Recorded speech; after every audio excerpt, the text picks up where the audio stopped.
सोचिए 1971 में भारत ने अपना खून बहाकर बांग्लादेश को एक नई जिंदगी दी थी और आज उसी बांग्लादेश में एक ऐसी तंजीम फिर से उठ खड़ी हुई है जो ना सिर्फ सेकुलर वैल्यूज को खत्म करना चाहती है बल्कि एक इस्लामिक रूल का सपना पूरा करना चाहती है। एक ऐसा नाम जिसका इतिहास खून, वॉर क्राइम्स और गद्दारी से भरा पड़ा है और अब वही डेमोक्रेसी के पर्दे के पीछे छुपकर वापस पावर में आने की कोशिश कर रही है। लेकिन असली सवाल ये है, ये तूफान सिर्फ बांग्लादेश तक सीमित रहेगा या इसका अगला शिकार भारत भी होगा।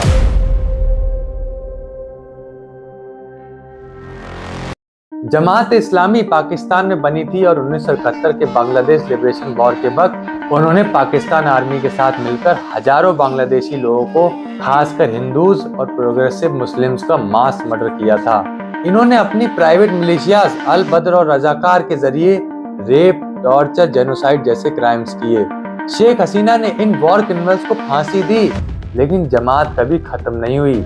2001 में बीएनपी के साथ मिलकर वो सरकार में घुस गए। उनका स्टूडेंट विंग इस्लामी छात्र शिविर ने यूनिवर्सिटीज को अपना मैदान जंग बना दिया। अब बात करते हैं 2024 की। 2024 के प्रोटेस्ट में कोटा सिस्टम के नाम पर स्टूडेंट सड़क पर आए, लेकिन प्रोटेस्ट जल्दी ही रेडिकल बन गए।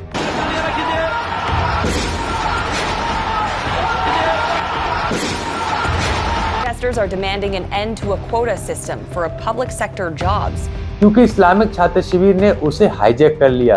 पुलिस फायरिंग में लोग मरे, शेख हसीना पर प्रेशर बढ़ा और आखिरकार वो पावर से हटाई गईं। Bangladesh Prime Minister Sheikh Hasina leaving the capital Dhaka in the face of mass protest. Interim government बनी, लेकिन उसमें जमात के सिंपैथाइजर्स का इन्फ्लुएंस था। फिर आया सबसे बड़ा शौक, जमात इस्लामी और इस्लामी छात्र शिविर से बैन हटा दिया गया। अभी ये पार्टी फिर से एक्टिव है, नए चेहरे, नए स्लोगन्स लेके, लेकिन एजेंडा वही, शरिया रूल, इस्लामिक स्टेट और माइनॉरिटी सप्रेशंस का। आज ढाका, चिट्टागोंग जैसे शहरों की यूनिवर्सिटीज में छात्र शिविर फिर से स्टूडेंट को धमका रहे हैं, रेडिकल बना रहे हैं। एनजीओज के थ्रू मिडिल ईस्ट से फंडिंग आ रही है। नए मदरसे, इस्लामिक ट्रेनिंग कैंप्स ओपन हो रहे हैं, जहां यूथ को इंडिया के खिलाफ भड़काया जा रहा है।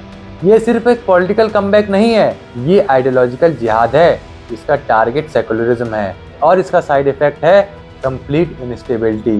कॉन्स्टिट्यूशन में सेकुलर वर्ड हटाने की बात हो रही है और वुमेन राइट्स, एलजीबीटी राइट्स और फ्रीडम ऑफ एक्सप्रेशन को वेस्टर्न कल्चर कहकर निशाना बनाया जा रहा है। जो पैटर्न सीरिया में हुआ था, वैसा ही बांग्लादेश में दिख रहा है।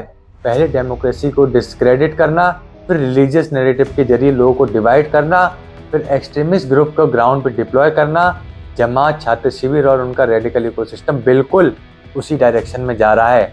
और अगर कल को मिलिट्री या पॉलिटिकल सिस्टम भी इनका साथ देने लगा तो सिविल वॉर जैसे हालात बन सकते हैं और एक और सीरिया साउथ एशिया में पैदा हो सकता है। ये सिर्फ बांग्लादेश का प्रॉब्लम नहीं है। जब बांग्लादेश अनस्टेबल होता है तो सबसे पहला इम्पैक्ट भारत पर पड़ता है। इलीगल इमिग्रेशन, आसाम, बंगाल, त्रिपुरा में ऑलरेडी एक पॉलिटिकल और सोशल टेंशन है।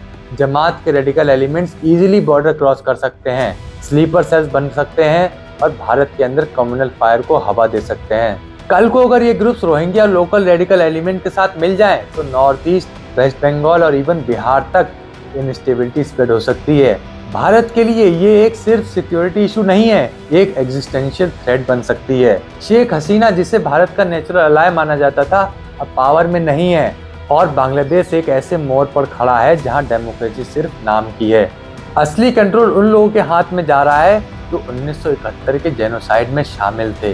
जमात इस्लामी एक पॉलिटिकल पार्टी नहीं, एक वार्निंग है और अगर भारत ने इस वार्निंग को इग्नोर किया तो कल को ये आग हमारे घर भी पहुंच सकती है।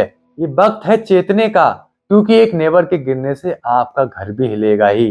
तो कमेंट बताइए, भारत को क्या करना चाहिए इनको रोकने के लिए। और अगर आपको वीडियो अच्छी लगी हो तो वीडियो को लाइक करिए, चैनल को सब्सक्राइब करिए। Thank you for watching this video. जय हिंद।